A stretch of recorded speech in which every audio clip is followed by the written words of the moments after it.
മുഴുവനായിട്ട് ഇതാ doctor needle കുത്തിക്കയറ്റിയും കൊണ്ടിരിക്കുകയാണ്. എന്താണ് ഇവിടെ സംഭവിക്കുന്നതെന്ന് വിചാരിക്കുന്നുണ്ടായിരിക്കൂലേ നിങ്ങള്? ഒരു 30 വയസ്സ് കഴിഞ്ഞു കഴിഞ്ഞാല് സ്കിന്നൊക്കെ കൂടെ സ്വാഗ് ചെയ്യാൻ തുടങ്ങും, ഡെള്ളാവും, അതുപോലെ തന്നെ പിഗ്മെന്റേഷൻ, ഇങ്ങനത്തെ ഒരുപാട് പ്രശ്നങ്ങൾ സ്വാഭാവികമായിട്ടും നമ്മൾ ഫേസ് ചെയ്യാറുണ്ട്.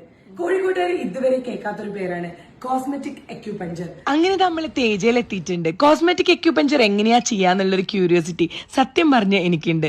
റിസപ്ഷനിലെ ഡീറ്റെയിൽസും കാര്യങ്ങളും കൊടുത്ത് നേരെ നമ്മൾ ഡോക്ടറിനെ കൺസൾട്ട് ചെയ്യാനാണ് പോകുന്നത്. കോഴിക്കോട്ട് ഇങ്ങനത്തെ ക്ലിനിക്സ് ഒന്നും ഇല്ലാത്തതുകൊണ്ട് തന്നെ നമ്മളെ കോഴിക്കോട്ടുകാർ ഈ ഒരു സ്പോട്ട് ഒന്ന് നോട്ട് ചെയ്തോളി. ഫേസിൽ കുറച്ച് ഡൾനെസ് ഉണ്ട്, അതുപോലെ പിഗ്മെന്റേഷൻസും ഓപ്പൺ പോർസ് ഉണ്ട്.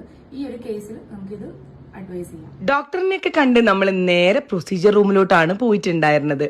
എക്സ്പേർട്ട് ആയിട്ടുള്ള ഡോക്ടർ ആയതുകൊണ്ട് തന്നെ യാതൊരു ടെൻഷന്റെ ആവശ്യമില്ല. വളരെ കൂളായിട്ട് റിലാക്സ്ഡ് ആയിട്ട് ഇതാ നമ്മുടെ ട്രീറ്റ്മെന്റ് തുടങ്ങിയിട്ടുണ്ട്. ഫേസ് ക്ലീൻ ചെയ്ത് കപ്പിംഗ് ചെയ്ത് സ്കിൻ ടൈറ്റനിങ് ട്രീറ്റ്മെന്റും ചെയ്തതിനു ശേഷം നമ്പിംഗ് ക്രീം അപ്ലൈ ചെയ്ത് ഒരു 40 മിനിറ്റ്സ് നമുക്ക് ഒരു പെയിനും ഇല്ലാതിരിക്കാൻ വെക്കും. അതിനുശേഷമാണ് ഡോക്ടർ നീഡിൽ ഇൻസേർട്ട് ചെയ്യുക. ഒട്ടും വേദന അല്ല കേട്ടോ. ബ്ലഡ് സർക്കുലേഷൻ കൂടി നമ്മളെ കുറച്ചും കൂടെ യങ്ങറാക്കി മാറ്റാൻ ഈ ഒരു ട്രീറ്റ്മെന്റ് ബെസ്റ്റ് ആണ്. നീഡിലൊക്കെ ഇതാ റിമൂവ് ചെയ്ത് ഒരു ക്രീമും കൂടെ അപ്ലൈ ചെയ്ത് കഴിയുമ്പോൾ തന്നെ നമുക്ക് ആ ഒരു റിസൾട്ട് ഫേസിൽ ഫീൽ ചെയ്യും. വേറെയും കുറെ ട്രീറ്റ്മെന്റ്സ് തേജ പ്രൊവൈഡ് ചെയ്യുന്നുണ്ട്. കറക്റ്റ് ലൊക്കേഷൻ ഒന്ന് നോട്ട് ചെയ്തോളൂ. നമ്മുടെ കോഴിക്കോട് ചക്കോരത്ത് കുളത്ത് എല്ലാവരും ഒന്ന് വിസിറ്റ് ചെയ്യാൻ മറക്കരുതേ.